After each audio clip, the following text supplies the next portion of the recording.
Blog Talk Radio. All right. All praises to the Most High, or Elohim. Elohim of Abraham, Isaac, and Jacob. All praises. Big up to our nation. Even those that want to come against us, even those that want to say, we don't know what we're talking about, I don't know what I'm talking about, even those of our nation that are accusing and bearing false witness, all big up to them. The reason why I'm doing that is because there's a lot of them out here now today. Lots and lots. My thing is, if you don't agree, so be it. It's okay. But, when you start calling names, accusing, bearing false witness, what is that?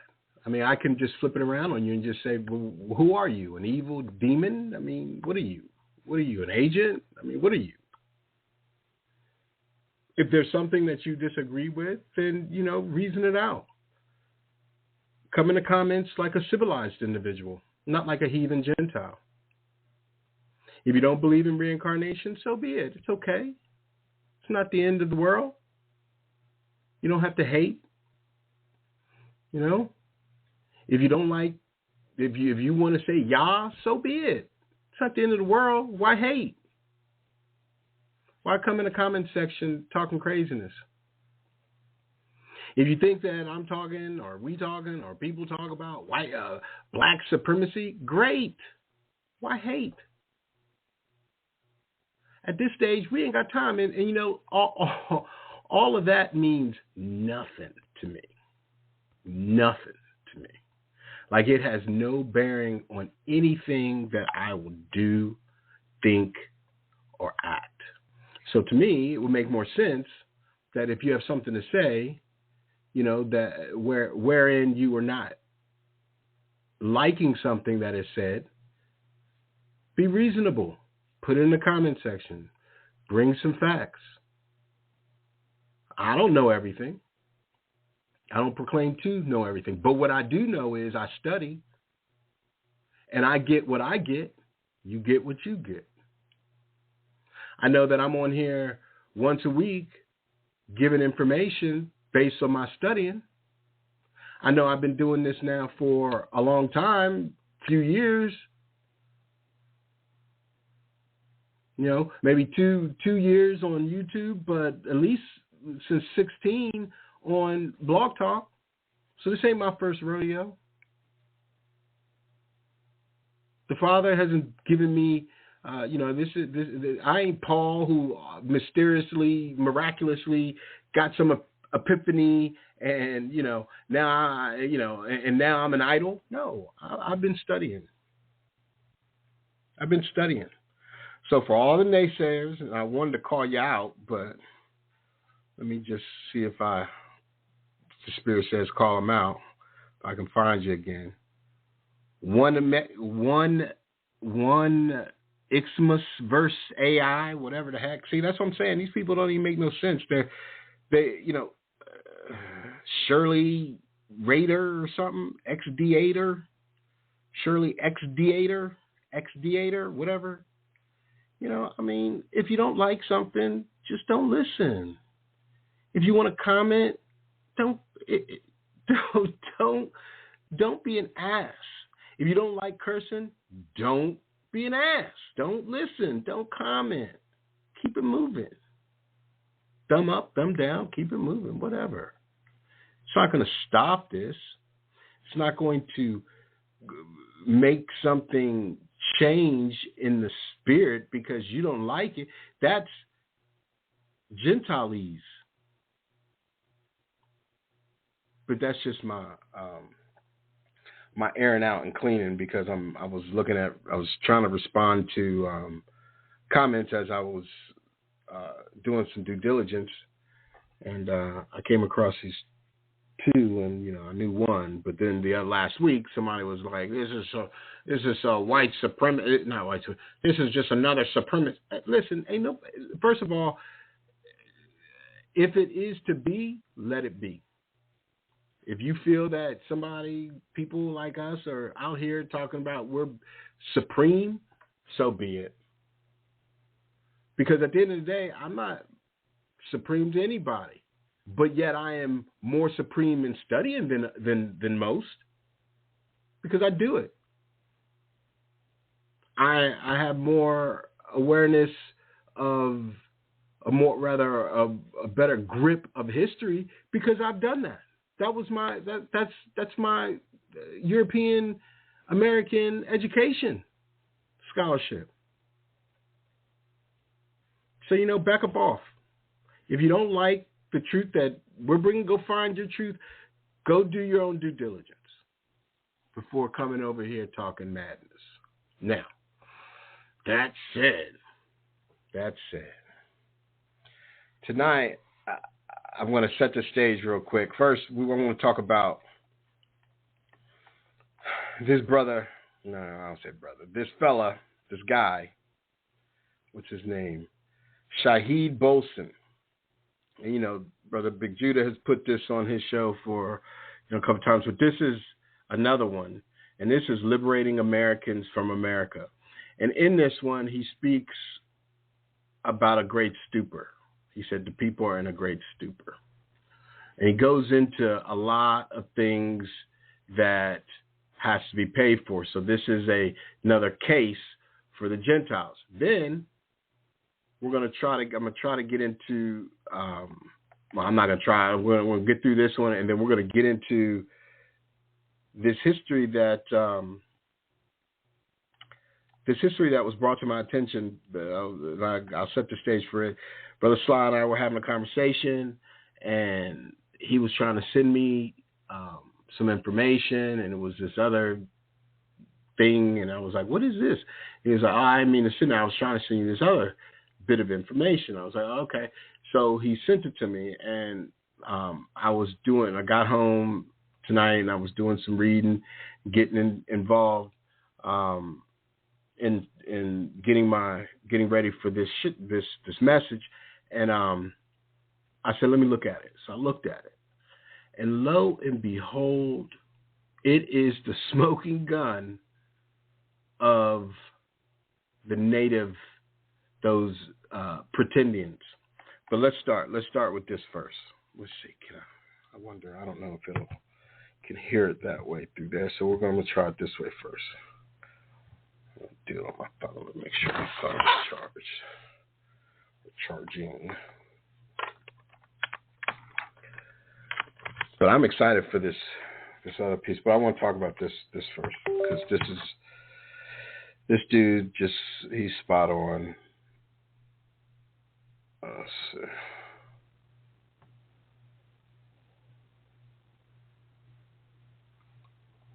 No, cancel that. Okay. Let's see. All right. Where you at?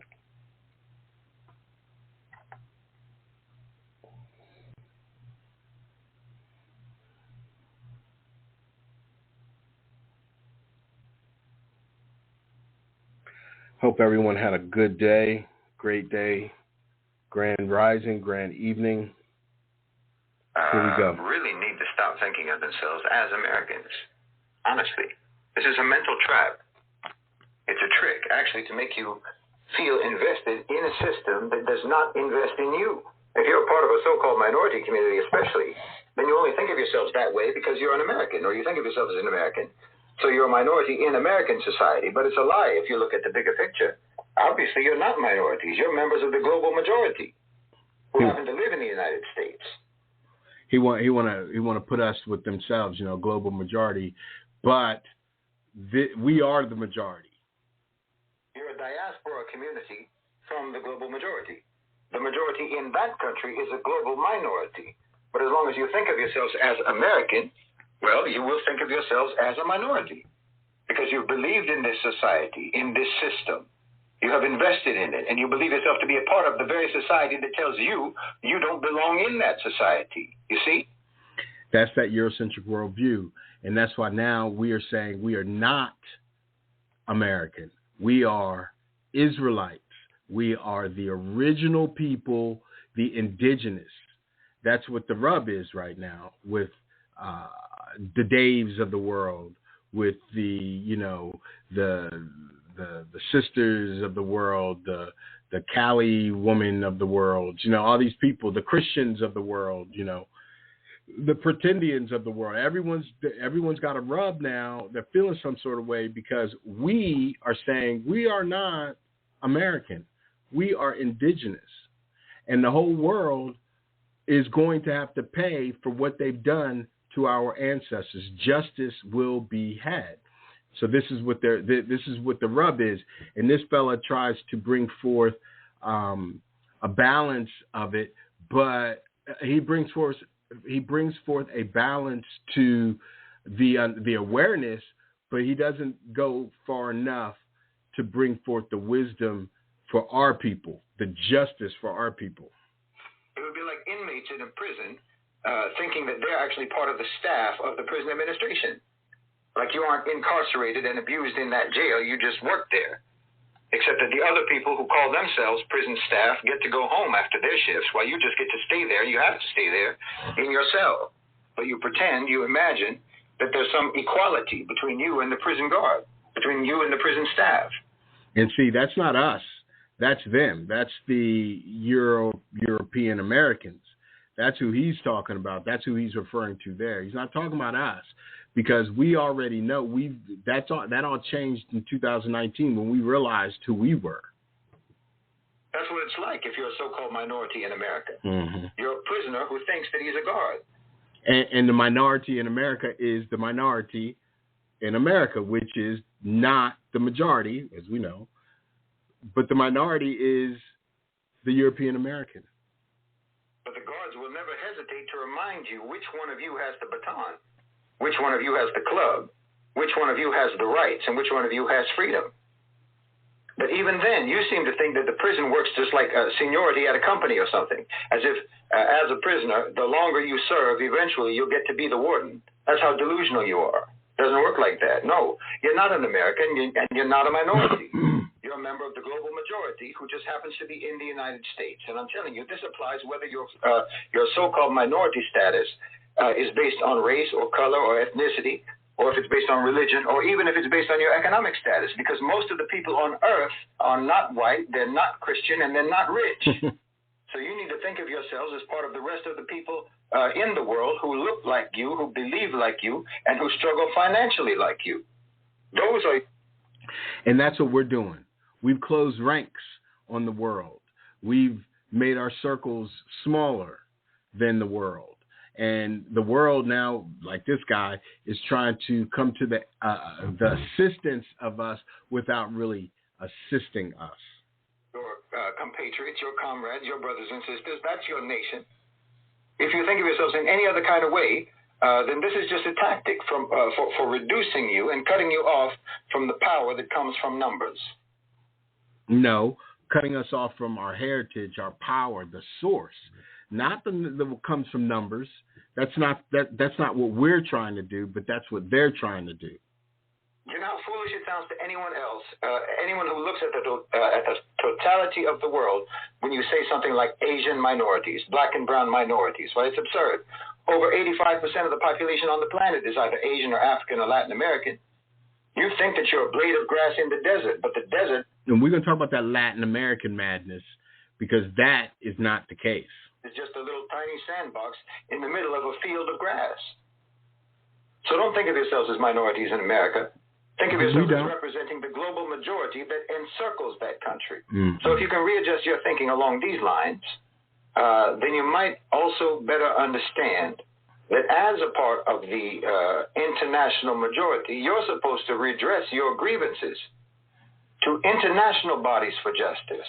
And you look at the crimes and the violations that are committed. Now, this is interesting because there is an international body that he's going to talk about that it's all Eurocentric madness, but it's something to think about.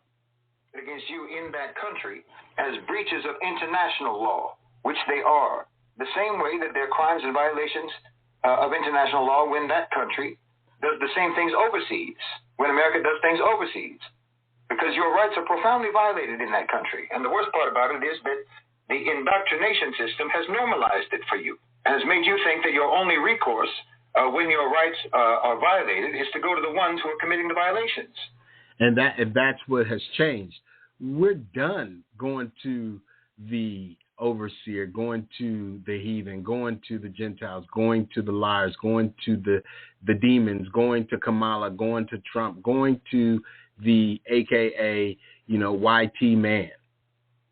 We're done. We've superseded that. That's why we've taken our grievance to the courts of the Most High. That's not what he's in. See, he doesn't want to talk about that. They cut you off from the international community, from the global majority. It's okay. And made you think that when, for example, the police murder innocent members of your community, you're supposed to turn to the police for justice. You're supposed to go to the very security forces that are targeting your community for extrajudicial killings and ask them for justice. No. You're supposed to go to the United Nations. You're supposed to go to the International Criminal Court, to the International Court of Justice. I mean, tell me, why the so-called police officers and the chiefs of police and the police commissioners and so on, all of those police officials who are involved in any extrajudicial killing in the United States, why were they put on trial in Minnesota, in Pennsylvania, Missouri, Texas, or Kansas, or what have you? Why not at The Hague? I mean, you say it's systemic, don't you? You know it's systemic targeting of so-called minority communities. You can't look at the mass incarceration numbers and not know that this is systemic targeting, mass incarceration of members of the global. But again, we know why that is. This isn't like it's rocket science. We've come to grips with that reality. We've dealt with that spiritually. And now we're on the other side of that. And they're now trying to, like this guy, where he's an intelligent fellow, but he's trying to steer up the masses to go against a situation that's already fallen. Majority in the United States, who are then forced to work as slave labor for private enterprise in prison, often for the rest of their lives. This is systemic population reduction of so-called minority communities through... And where was this dude pre-2019? Extrajudicial killing and detention. Well, that's nothing but a form of ethnic cleansing. But again, they make you think it's normal. It's not normal. It's criminal. And it's a crime against humanity. It's a violation of international law. Absolutely. And you are members of the international community, whether you realize it or not. Your government, your system, has got you believing that international law doesn't apply to you. Well, why do you suppose they made you think that? Because they don't want you to know that their treatment of you is not normal, that it's not civilized, and that it's not legal. They have you thinking that you have the most rights of any people on earth, the most freedom of any people on earth, and so on. And that's precisely because you don't. You're like an abused spouse who's been browbeat into thinking that you're married to the most wonderful person on earth. Meanwhile, that same person treats you like a monster, treats everyone else like a monster, and is viewed by everyone else as a monster. The mass incarceration, prison industrial complex, ethnic cleansing system is a violation of the International Labor Organization's Convention number 29.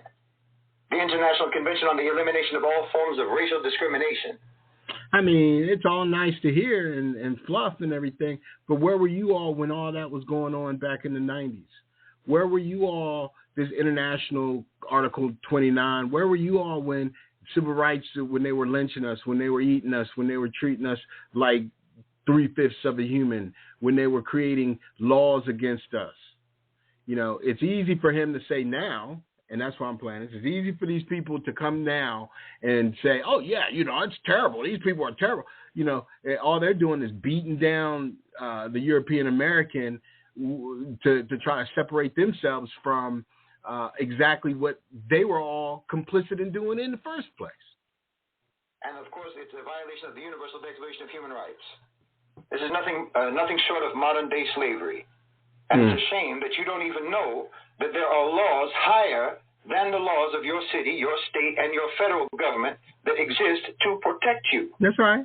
We do. It goes for every manifestation of racism, of white supremacy, and every form of discrimination in your country. These are all violations of international law, and you should have redress to that. We will. We do. Homelessness illegal in America. Can you imagine that? It's illegal to be homeless, but not illegal to make you homeless.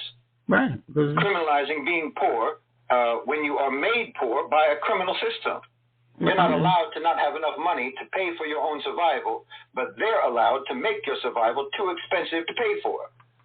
Yeah. And if you have any blots on your credit record, well, it may as well be a criminal record. You can't. I mean, this is the reality of, dumb diverses. The reality of imperialism, reality of colonization. So, we know that. Now you guys are trying to act like you've known this all the time and you've done nothing. This is the reason why I'm saying this is now he's right, but he's done nothing. He's doing nothing. He's just like the rest of them that does nothing, that talks a good game and does nothing. Let me sidetrack this real quick to this is so true. Basically what he's saying, this guy's saying, this is so true, that of the proprietors of slaves, a very small proportion indeed are ever seen to labor. And can the liberties of a nation be thought secure when we have removed their only firm basis, a conviction in the minds of the people that these liberties are of the gift of God, that they are not to be violated but with his wrath? Indeed, I tremble for my country when I reflect that God is just, that his justice cannot sleep forever, that considering numbers, nature, and natural means only, a revolution of the wheel of fortune, an exchange of situation is among possible events, that it may become probable by supernatural interference. Rent, you can't get a job, you can't secure housing, you can't get a car, anything. And they talk about China's social credit system. Well, you invented it. They've got your social security number around your neck like an iron collar. Everybody in that country has debt collectors chasing after them like bloodhounds after an escaped convict. Well, there's something called the International Covenant on Civil and Political Rights, and that's supposed to protect you. So again, that's what I wanted to get at, is the International Covenant. So see, these people are making covenants with themselves, trying to get us to join in their covenant against our oppressor. No. Our covenant is bigger, greater, grander, wiser than any covenant that they want to make internationally to make us complicit within their laws of their civilization. No, sir. We're not dumb. I mean, why would we forsake one Edomite for another? One Edomite covenant treaty for another, when in fact all of the Edomite covenant treaties have been broken and all of them are brought together by a people who cannot be trusted. But they don't want anyone to know about it. They want you to think that your only recourse is to go to the government for help, when it's that same government that put you in debt. I hate to stop and start, but it's so crazy because they want us, this is their two-party system. They want us to believe that the only options we have is the right and the left. But what they have failed to realize is that we have another option, which is our power. And because we now have another option, which is our power, and we are cleaving to it, the source, now these folks are getting on their high horse, trying to go against each other, trying to say that one of them is worse than the other, just like the Democrats and the Republicans. Everybody now want to point a finger and blame. Everybody vying for our attention, our energy, the Negro, not the African, but the Negro. And, at the end of the day, many of us, of the few, are not buying it. We're just not buying it because every time we look around, we see, we find new history that destroys their entire existence, destroys it. Yes, these people are under a great stupor. one of the greatest stupors that I could have ever imagined. The delusional stupor, like Dave, who wants to run around, spout off at the mouth that, they are, that the Edomite, that the European American is the Israelites. And it's interesting because, again, 2 years ago, 6 years ago, all they were talking about was a rapture. They were all Christians. They all loved white Jesus. Now, all of a sudden, they Israel. Never did they want to be Israel before. All they wanted was to get blessings from the Israel that they created. Now, all of a sudden, now they're Israel. They've gone through so much, yada yada. Now, let's sidestep over to this. That's enough of that, brother. Liberating Americans from America. No, sir. We are being liberated from the Eurocentric world view. Okay, here we go.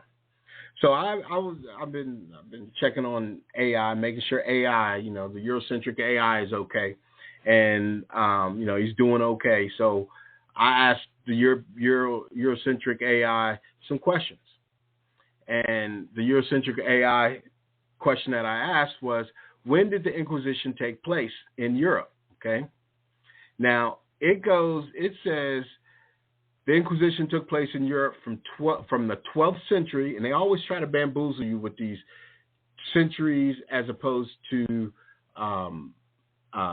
years, okay? So the 12th century is 1100s to the 19th century, which is the 1800s, okay? So 1184, Pope Lucius III sent bishops to southern France to track down the Catharists, a heretical Christian group. Now, I said, were the Catharists Negroes? And their AI came back. There is no information about whether the Catharists were black. But here's some information about the Cathars and Christian sect, a Christian sect that appeared in Europe in the 11th century. They want to say the origins of it are somewhat mysterious. There you go, the mystery. So we're starting to put something together here. A mysterious, but some believe their ideas came from Persia or the Byzantine Empire. The Cathars believed in a Neo-Manichaean dualism, which is the idea that there are two principles, one good and one evil, and that the material world is evil. The popularity of the Cathars were most popular in Western Europe in the late 12th century. The Cathars were known by many different names, including the Catar in Germany, Cathars in northern France, and Patarians in Italy. The Catholic theologians debated for centuries whether the Cathars were Christian heretics or not Christians at all. So what was going on in the 11th century, the 1100s, was the Catholics were killing these people because these people were saying there's good and evil, and the material world is based on evil. The world was given into the hand of the wicked. So the Catholics started killing them. And I'm going somewhere with this. All right. In 1231, Pope Gregory IX authorized the Dominican and Franciscan orders to track down heretics. So now they're killing, they're doing even more killing. So 1100s, 1200s. In the middle of 1200s, Pope Innocent the Fourth's papal bull ad extirpanda authorized the use of torture to elicit confessions from heretics. Okay. 1478, Pope Sixtus IV authorized the Spanish Inquisition at the request of Ferdinand and Isabella, the rulers of Aragon and Castile. 1540, Portugal established an Inquisition that was abolished in 1821. 1542, Rome established an Inquisition for the Papal States and some other parts of Italy. Oh. Papal States, summary in existence for over summary. In existence for over 1,000 years, the Papal States, also referred to as the Pontifical States, were ruled by the Pope, a temporal ruler, at the time that the United States declared independence from Great Britain in 1776. So this has been going on for a long time, okay? 1834, the Spanish government formally abolished the Spanish Inquisition. Okay, all right, so hold on a sec. Let me do this. So 1834, right?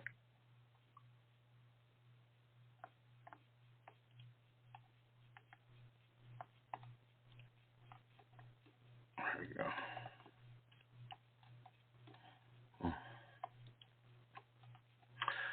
So what was happening in America in the 1830s?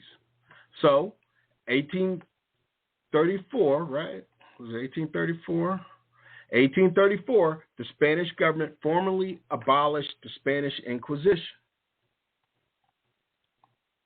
In the 1830s, the Indian Removal Act. The federal government forced native indigenous Americans to leave their homelands in the southeastern United States, and walk hundreds of miles to Indian territory across the Mississippi River. The forced migration is known as the Trail of Tears. Manifest Destiny. The United States pursued a policy of expansion based on the idea that Americans were destined to expand across the continent. Oregon Trail. Settlers began using the Oregon Trail to migrate to the Pacific Northwest. Nat Turner's Revolt. Enslaved people in Virginia led a rebellion. The Liberator, William Lloyd Garrison, began publishing an abolitionist newspaper. Cyrus McCormick invented the mechanical reaper. Maria Stewart became the first Black American woman to speak in front of a mixed audience. Black Hawk War, a war that took place in 1832. Tariff of 1832, a tariff that was passed in 1832, a tax.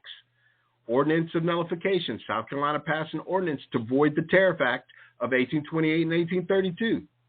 Department of Indian Affairs, the Department of Indian Affairs was established in 1832. Andrew Jackson was reelected president in 1832. Right? You know, Andrew Jackson was the president that hated us. They all hated, but he was the one that was killing us. Like, as indigenous people, he was going after. Panic of 1837. The Panic of 1837 was a result of Jackson's veto of the Second Bank of the United States Charter Renewal. Okay, so all of that's happening in the 1830s. So Spain, at this time, had said, you know, we're going to be done with our Inquisition. Now, Spain was already over here. They were over here. They had, where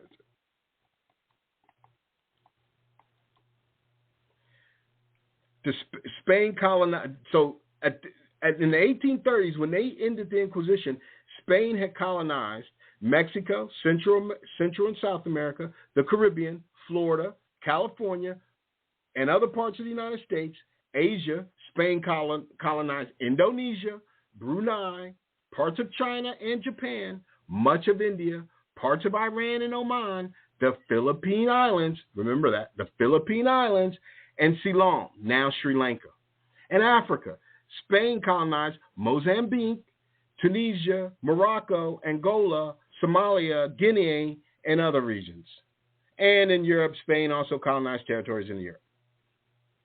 Okay? So Spain was doing a lot of colonizing.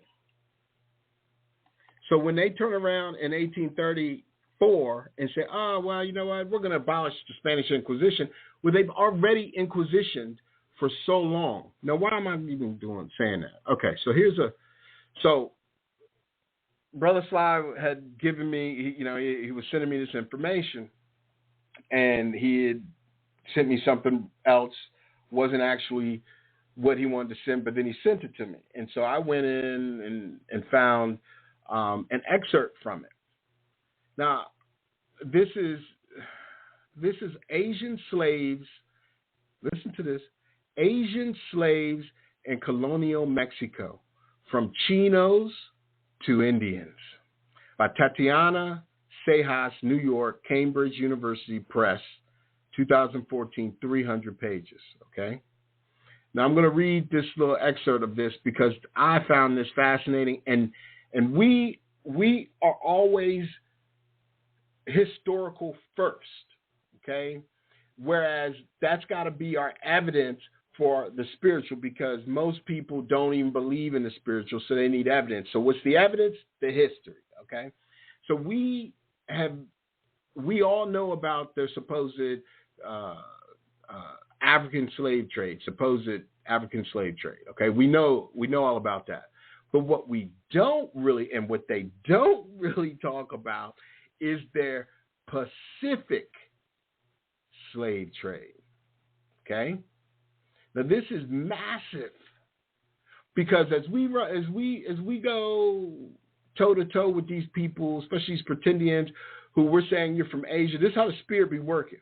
How, we say you guys are Asian, you guys are not native or indigenous to these lands. They go, well, yes, we are, blah, blah, blah, right? Now watch this. Although at first glance, Asian slaves in colonial Mexico may appear to fit in Latin American studies. It was, after all, published in the Cambridge Latin American Studies series. Its subject matter also places it firmly in Asian studies, Asian American studies, or global Asian studies. Okay. Tatiana Sayas, now an associate professor of history at Rutgers University, explores the fascinating trajectory of the slaves of Asian descent in the Viceroyalty of New Spain, particularly how they navigated Spanish ethno-legal categories to transform their ethnic identity to achieve freedom. In many ways, it may act as a companion piece or prequel to Rick Balda's The Third Asiatic Invasion, Empire and Migration in Filipino America, 1898-1946. Both deal with the movement of Asian peoples across the Pacific, with Filipinos as the main component within the framework of empire and racialized categories of labor. Also, in both volumes, race and the imperial state's ways of seeing within the frameworks of empire and racialized categories of labor. Also, in both volumes, race and the imperial state's ways of seeing play major roles. Nevertheless, while the Anglo-American imperial state emphasized the exclusion of Asian immigrants, the Hispanic American viceroyalty studied by Sejas favored the mass inclusion of Asians into the classification of native Indios, which eventually led to the almost complete disappearance of their communal identity of them being Filipino. As pointed out by Sejas, from the 16th century onwards, the Spanish and Portuguese began exporting enslaved people from Asia to the Americas, particularly Mexico, where labor was highly demanded as a result of the demographic collapse that took place because of the conquest. This network straddled the Indian and Pacific Ocean, especially during the years of the Iberian Union, when Portuguese traders shipped enslaved people to Manila from East Africa, India, and East and Southeast Asia in exchange for Spanish silver.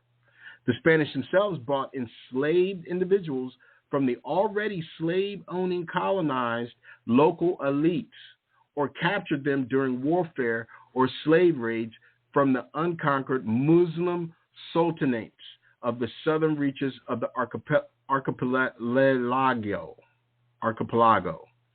Despite the comparatively small size of the Pacific slave trade in comparison to that of the Atlantic, Sejas proposes a conservative estimate of at least 8,100 individuals traded between 1565 and 1700. I don't know about that. The way 84. The ways Crown and church officials handled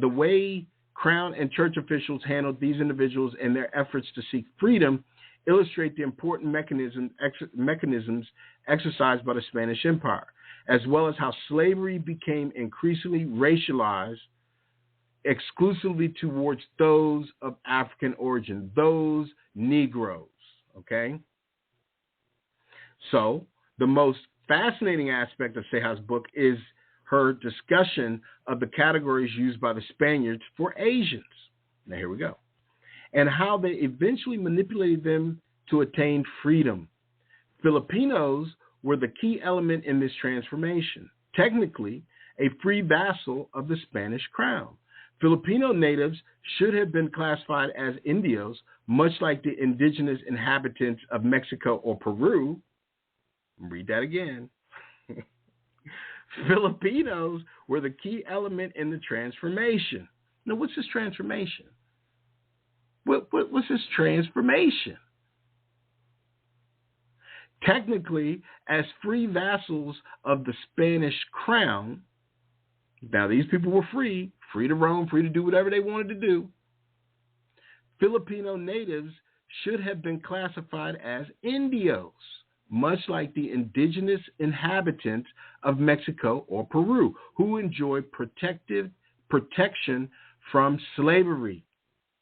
However, all Asians, including Muslims enslaved by the Spanish in Mindanao or by the Portuguese in other parts of Asia, were categorized as Chinos. Where have I heard that before? A Chino. These people, considered as foreigners, could be legally enslaved so long as they met certain requirements, mainly having been captured in a conflict considering a just war under Catholic jurisprudence. As the decades went by, the category of Chino became increasingly entwined with that of Indio. Where have I heard Indio before? And debates ensued regarding the desirability of enslaving Indio rebels or those who remained unconquered. As the pendulum swung against the legal enslavement of Indios, Filipinos classified as Chinos and hence exposed to enslavement increasingly insisted that they too were Indios, given their origins of the Spanish Philippines. Church and crown officials gradually agreed, and in 1672, the category Indios included all Chinos, thus granting them protection from enslavement. The same goes not only to those originally hailing from Spanish Philippines, but also those from outside the Spanish Empire, such as Goa, Cochin, Malabar, Bengal, Malacca, Java, Makassar, Ternate, Timor, Macau, and Japan. This, in turn, led to the hardening of the borders around the enslavement of those of African origin, Negroes.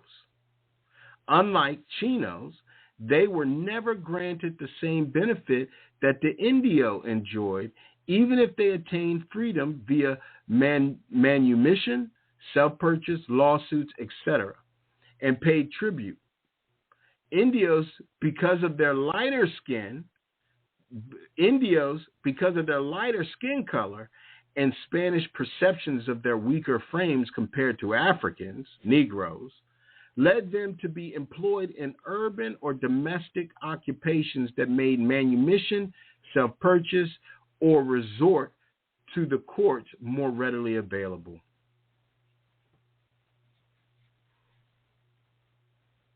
And it just goes on. Asian slaves in colonial Mexico won the Berkshire Conference. He's talking about the book.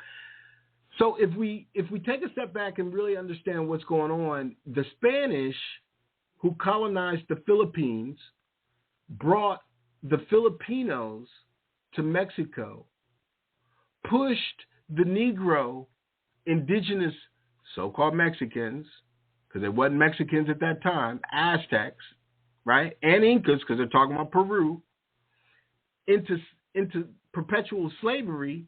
They made these other people, Philippines, the natives. Here it is. There it is. And somehow these pretendians want to act like they always been here, yada, yada. No, sir. You have not always been here. You have not always been here. You, matter of fact, just got here between 1565 and 1700. So you weren't even here during the Mayans, pre-Columbus.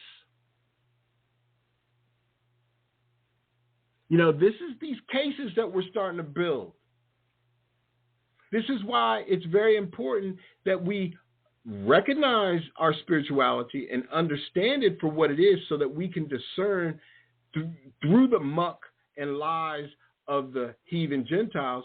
But we got to make sure that we get into this history. Now this has changed my trajectory. I'm done looking at the slave trade from the Atlantic because that always to me seemed like madness. But now it's really about the slave trade or the so-called slave trade from the Pacific. Because that's how they got the people in here, not that land bridge. That's how they got the people in here to create a new people, new native people for this land. That's why I'm looking at them going, you guys look Asian.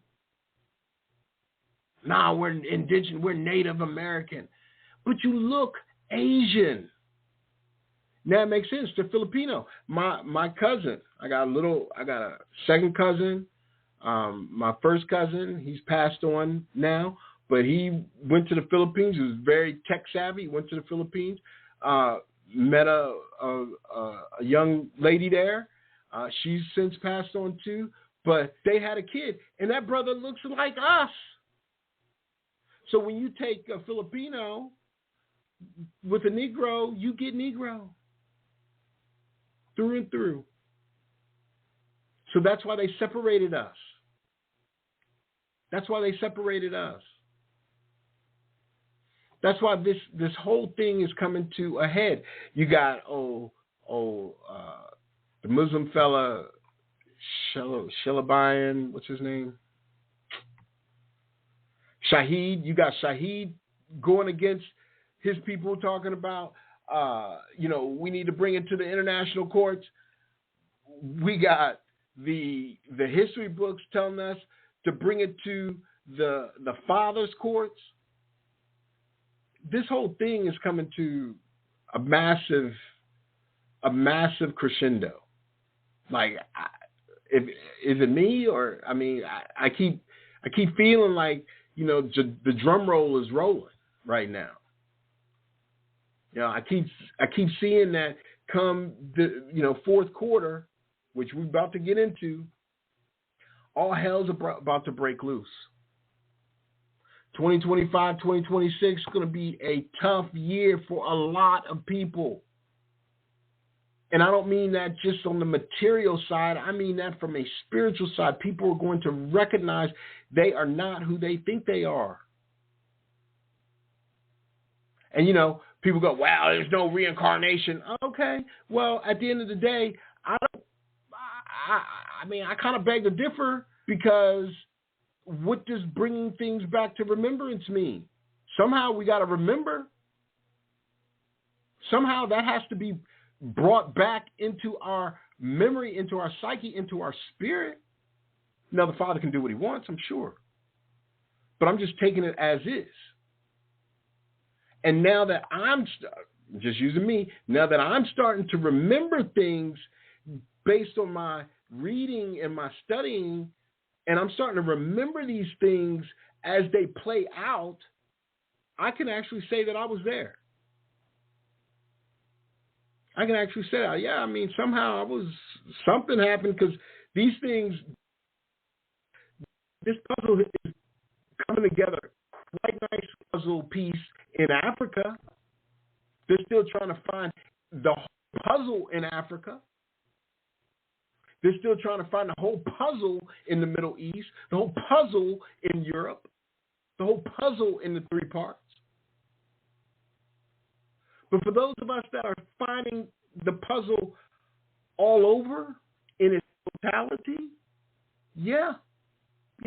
that's reincarnation. That makes sense to me. And I don't care if it doesn't make sense to you. That's not. And I'm not saying everyone needs to do. No. I'm saying for me. Oh, you're leading people astray. The hell with that leading people astray thing. I doubt that I'm leading people astray. To hell with that. Astray, who's leading people astray, are people who don't want to acknowledge the fourth part. That's who's leading people astray. That's who's out here creating commotion, chaos, madness. Because my mind has shalom. I'm good. And the people I deal with and talk to, they're good too. Somehow it's always these naysayers talking about wordplay, etymology, or reincarnation, or land. They got problems. I would assume and figure that they might want to check themselves. They might check their own drawers and worry about mine. It's just like Brother Judah was saying. Everybody, the Europeans are always worrying about what they're doing in their bedroom because they're hedonistic, debaucherous people. Then you got these other people who may look like us, always worrying about what someone's saying, pharisaical. And it's like, again, second greatest commandment, treat people the way you want to be treated. I mean, I do that. I don't go against people with, cursing, ranting, and raving. No, I reason the matter out. And that's what this is about. We're at another precipice of time where we now get to reason a matter out. And if you don't have any remembrance, how can you have any reason? Oh, well, I mean, we're all African. We all came from Africa. Okay, that's fair. That's your reasoning. So be it. But am I over here saying to you, or are we saying to you, you're wrong? No, we ain't saying nothing. We're just talking about what we talking about. And it's not even aggravating. It's just like, it's really of no consequence. Because all these people, these naysayers, all of them, that's an absolute, all of them, even the heathens, the Gentiles, the Hindus, the Ishes, all of them aren't talking about nothing. They ain't got no channel talking about nothing. They got no wisdom coming out of them. They got no commonality, no collective consciousness. And you think that they got a case? They're not even being heard, able to get into the courthouse. So what do? They get mad. They get aggravated. And they start to accuse. And then they want to get in and they want to act like, yeah, I'll never listen to you again. Okay. Did nobody ask you to listen to it? Nobody asked you to listen in the first place. See, this is what standing in great boldness looks like. Because we don't even care. I personally don't care. I'm not in this for likes and people to be like, oh, well, I'm not in this for idolatry. I'm in this for the wisdom. And I got to be able to be strong at heart and mind and body and spirit to be able to stand against the wilds of these wicked ass people. Because the world was given into the hand of the wicked. So I can't be naive to believe by no stretch of the imagination that, it's going to be, all fun and games. There's people out here that just hate people just for hating, just for the sake of it. Let alone the words that they say. Some people don't want they don't want to see you succeed. They don't want to see you move ahead. They don't want to see you stand up in great boldness. People that look like us too. And people who don't. But see, at the end of the day, I don't care. Like what? How can we reach our destination, our destiny, caring about what lesser beings are saying? How can we? Why would we do that? Oh, there's some supremacy, and you think you better. I mean, if that's how you take it, so be it. This is about the confidence. Listen, as a Negro, Black, African American, as a so-called person of color, to stand in great boldness with an ethnicity of Hebrew, with a race of humanity, That's shaking up the world. Shaking up the world. So why would I care? Why should we care about what other people's feelings are who are contrary to confidence?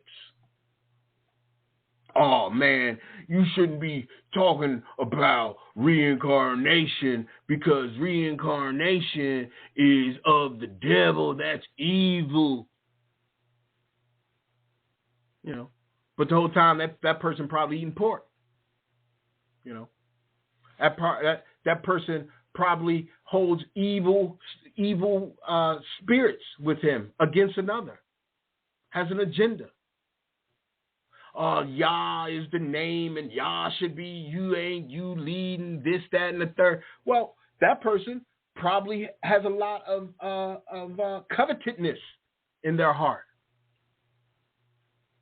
But because I'm standing up, speaking about these things, willing to take the jab, not the jab of jaws, but they take their jabs,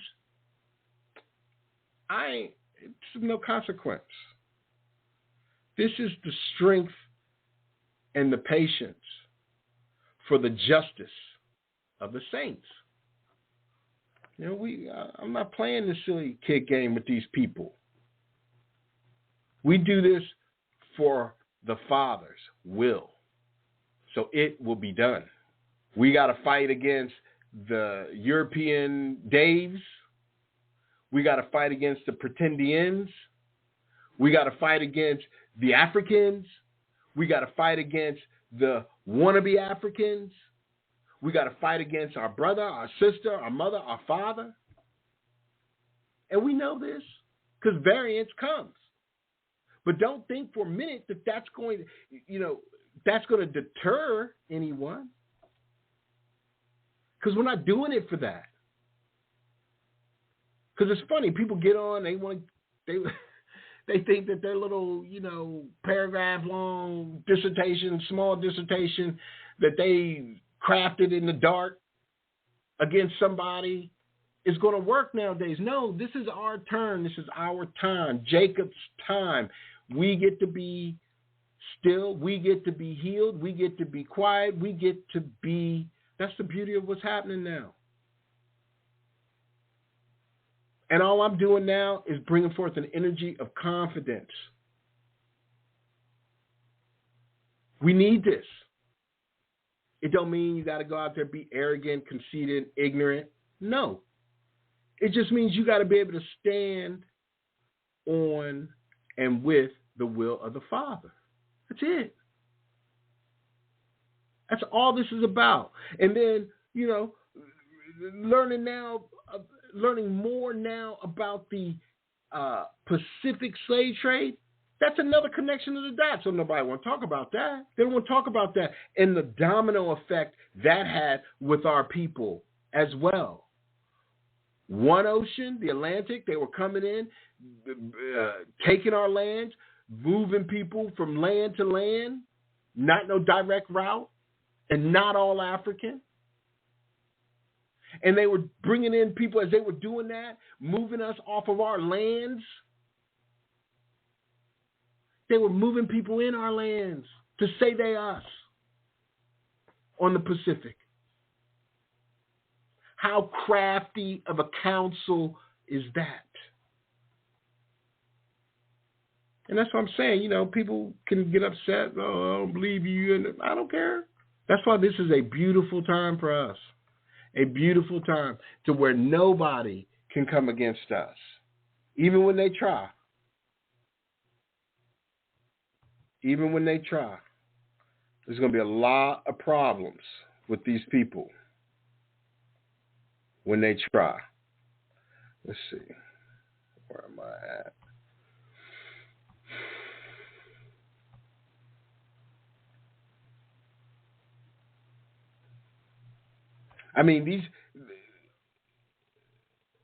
Watch this. Upon arrival in Mexico, they're talking about the Filipinos, the Asians, they were grouped together and categorized as Chinos.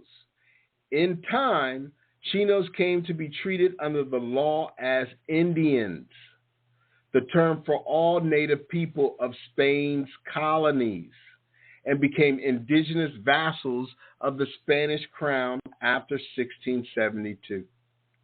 So when Brother Judah is talking about they all got white Jesus and they're all Catholics and all, that's because that's who they are. It always confused me as to why these people who were said they're Mayans and Aztecs, how they could be okay with Latino and Hispanic. Never made sense to me. Now it does. Because they are vassals of the Spanish crown since 1672.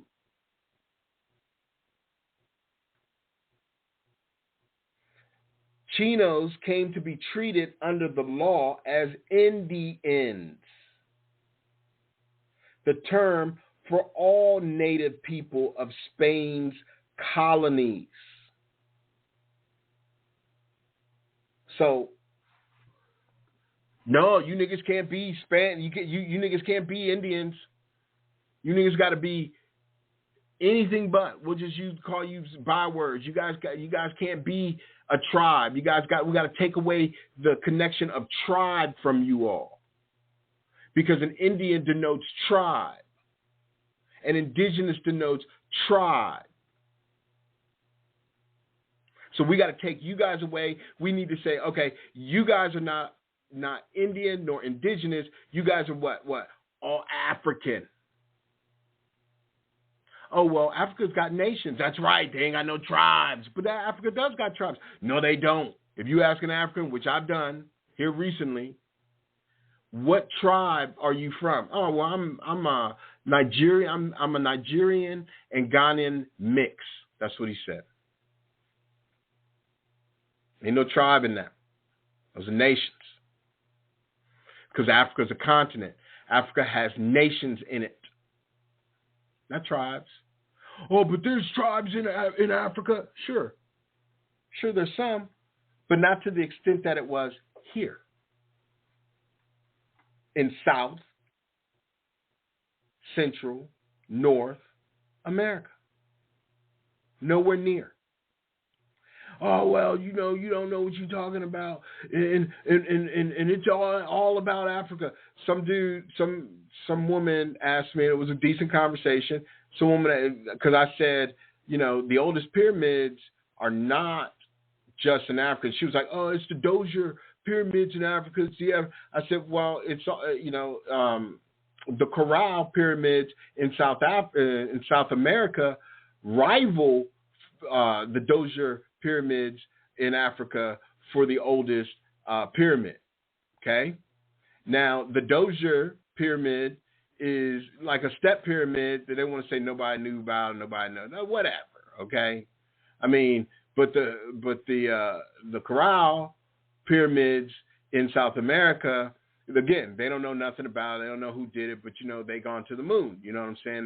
They can do everything else. They created pi. Everything.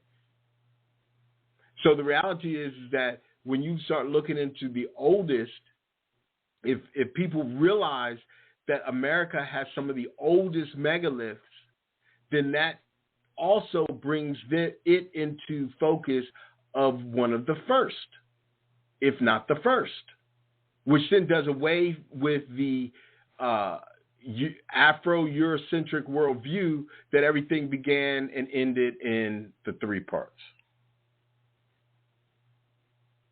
And that's what we're not against our brothers and sisters in Africa or Europe. But we are for our brothers and sisters in America, our ancestors in America, who these people from Europe and Africa set forth to create crafty counsel to take away their heritage, take away their inheritance, take away their resources, take away their land. And so if we say, yeah, I feel that, that's a cause for justice, then you know what? It's a cause for justice. Who the hell are other people to deny the ancestors, my ancestors, justice? Doesn't everybody want justice? Surely they do. Doesn't Trump want justice for that fellow who tried to supposedly kill him? Don't those people, those women and those men that nasty ass P. Diddy did things to, don't they want justice?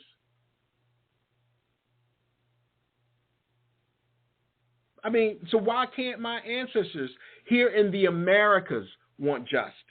And who the hell are you to deny them of such? I've not denied any justice for Stephen Biko, South Africa, for West Africa, for Ethiopia, for North Africa, Italy, for all of Europe. I haven't denied any justice for them. But somehow, you feel, those of you who want to deny the fourth part, feel that you can deny justice from my ancestors? Really, though? No, that's why this all has changed. That's why a greater power than the powers that be, who has colonized, imperialized, used crafty counsel against the world, a greater power than them has to bring the change and the pain and the sorrow and the gnashing of teeth. And for days of the world who want to act like they somehow are Israel and we are nothing, like we don't have anything to do with anything. Let me ask this: who's been killing and ruling since the 1100s? Who's been doing inquisitions since the 1100s? Who's in rulership now?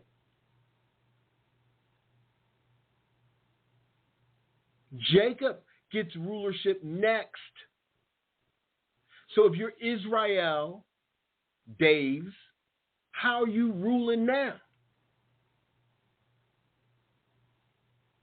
You think people are dumb? The whole world is under a wicked spell of idolatry and materialism. And when we just are bringing forward historical truth, people want to be contrary and accuse and be ignorant in a comment section with no due diligence given, with no posts on their page, with no videos, with no messages, with no teachings, with no lessons. Really though? That's what you're doing? You want to critique other people's work without doing any work yourself? That's the white man. That is a black face with a white mind. That is a heathen, Gentile mindset. And I don't even have to curse nobody. I don't have to go into all that because their time is up. People think that they're coming against me. No, they're coming against my Elohim. They're coming against, Elohim isn't the real problem. They're coming against my power. I mean, who do you think is putting me up to do this? YouTube don't monetize me. I make my own money. I get out there and I bust my ass to make my own money. I don't need this to make money. That's not what I'm in this for. I'm in this for truth. I'm a defender of the truth. People go, well, that dude's crazy. I mean, what's he talking about? I'm saying this because the zeal that's necessary to maintain this walk, to maintain this talk, comes strictly from the power of the Most High. If you don't believe me, do a lesson. If you don't believe me, bring forth some information. Dave, the Daves of the world, along with the, what's this dude's name? The Cheryl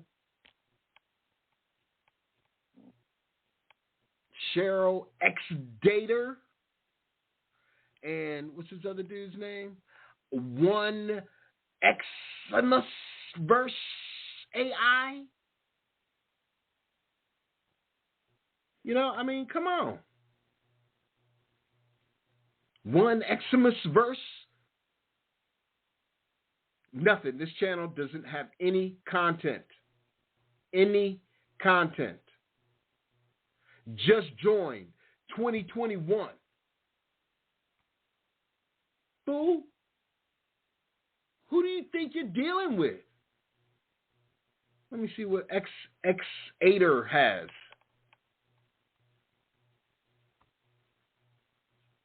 This channel doesn't have any content. 2024. These people are just as bad as the Daves who get on TikTok and try to come against information. These people. And it's funny, I wasn't even going to get involved in this tonight. I wasn't. This is all run by the Spirit to just make it plain. Make it plain.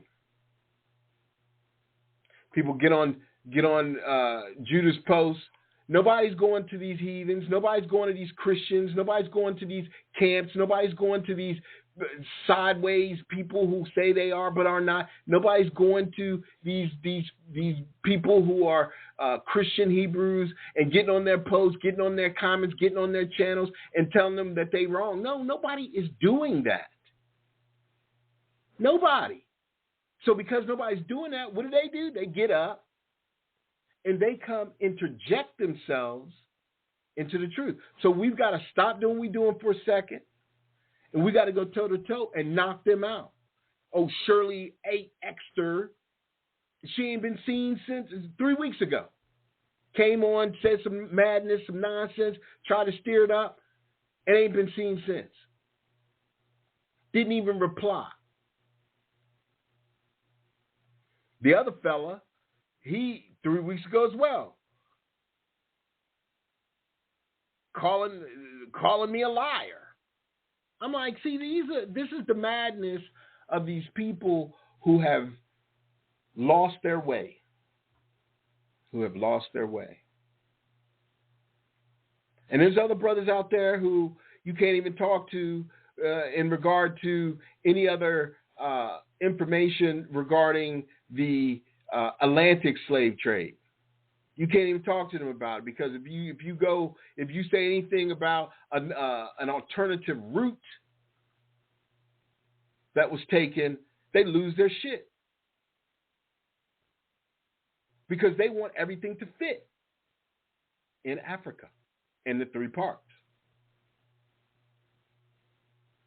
They get around, they go, well, I'm on my DNA. I did my DNA, as if DNA is the end-all, be-all, which is run by Ish, is going to tell the truth. Well, it's science. No, it's pseudoscience. It's science. It's heathen science. Don't you get it? They want all of us to go in there. They check a box here. We're black. Are you black? Are you white? What are you? Oh, we're black. Okay, so he's black. He goes or she goes to West Africa. That's where they're going to do. Everything's going to come from West Africa. Don't you see that? If you're Asian, everything's Asian. If you're or Native American. But we don't get any of that. We don't get any Native because they've got to make sure that somebody is Native American. So they give it to the Asians. Why? Because, as I said, the Spanish crown, these people, where to go? Upon arrival in Mexico, they were grouped together, talking about the Asians, and categorized as Chinos. In time, Chinos came to be treated under the law as Indians, the term for all native people of Spain's colonies, and became indigenous vassals of the Spanish crown after 1672. Somehow none of that matters, I guess.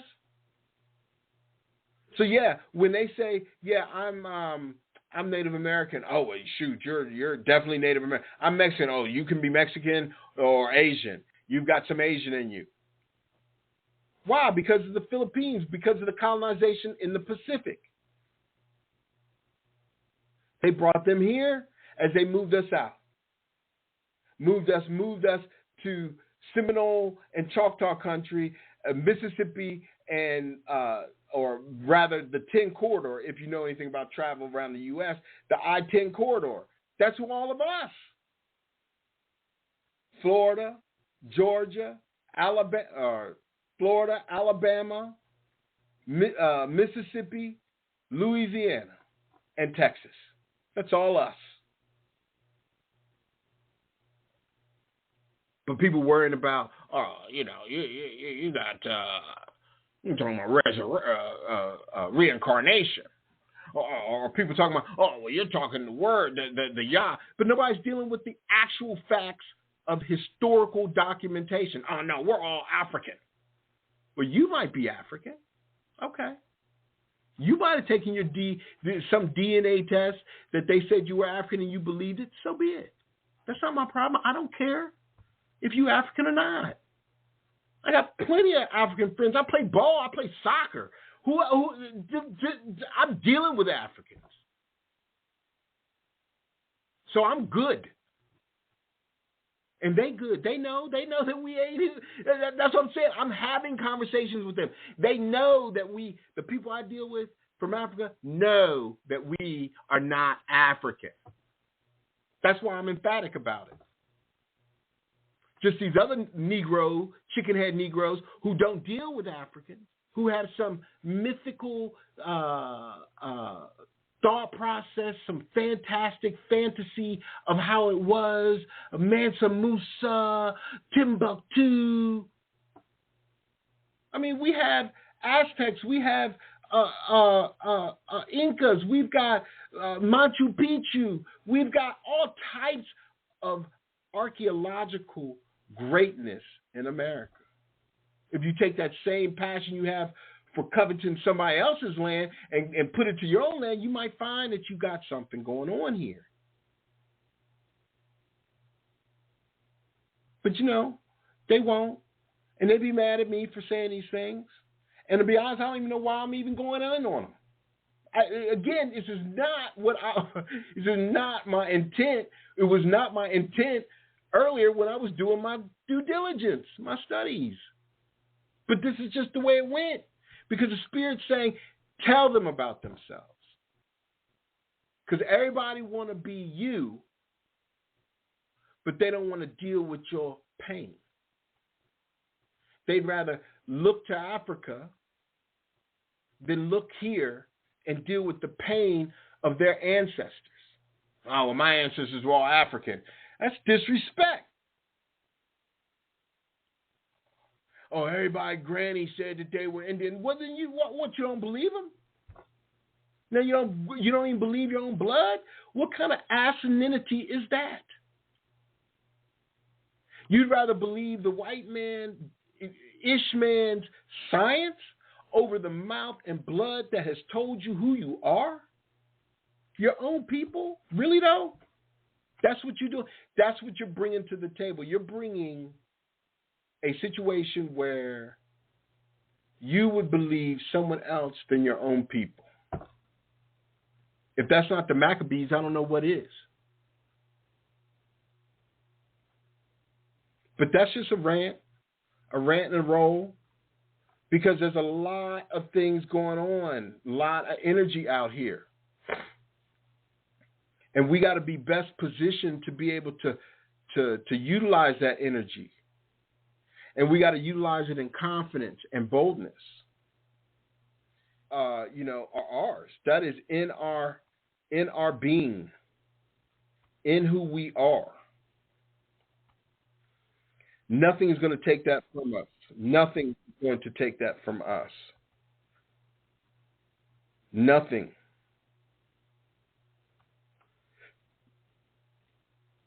Because the scriptures will be their conviction, but their history will be their judgment. And that's what's going on right now. There is a massive judgment afoot. And we know it. And we know it.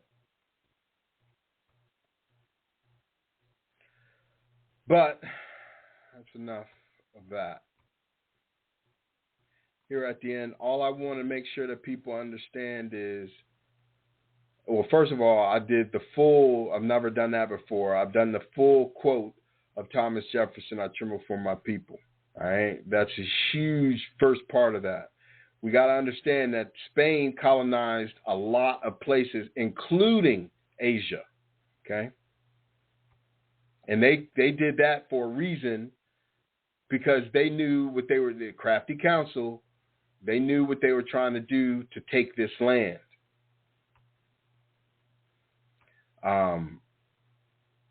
We know that Chino, when you talk about, when you go to California and they talk about Chino, that's them.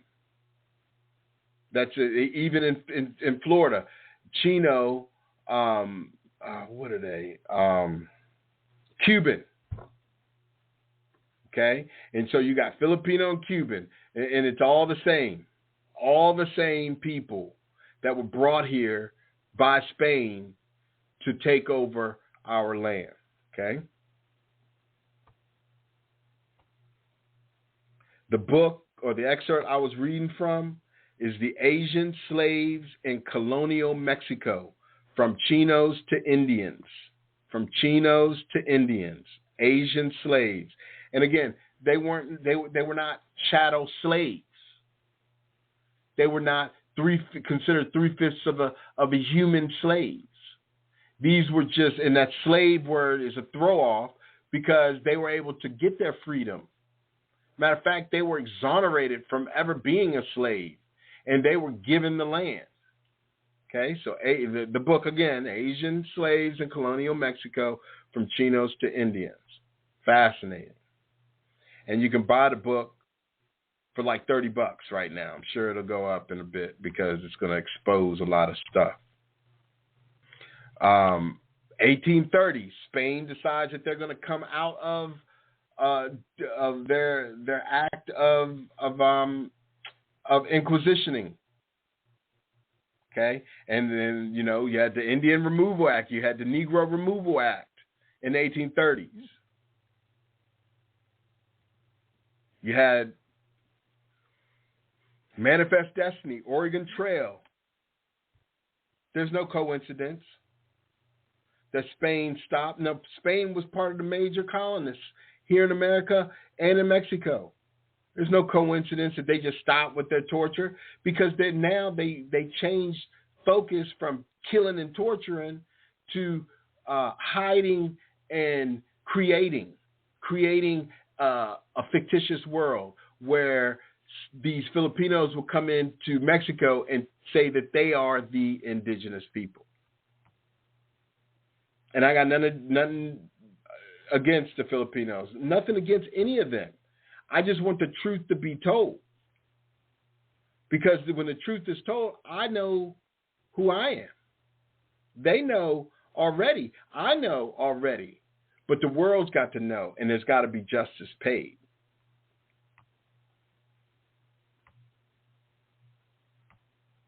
Oh, and then I asked the AI, is the church Israel? AI didn't answer, and it said, and all that pops up is gotquestions.org. Are Israel and the church the same thing? And they say no. Right? I said, per scriptures, who did the Israelites ever kill? Because the European Americans and the Europeans now all want to claim Israelite status, but they've been killing everybody the entire time. So I was like, well, per scriptures, who did the Israelites ever kill? And it just says in the Battle of Jericho, men and women, young and old, cattle, sheep, and donkeys. Okay. But that was eons ago. Eons.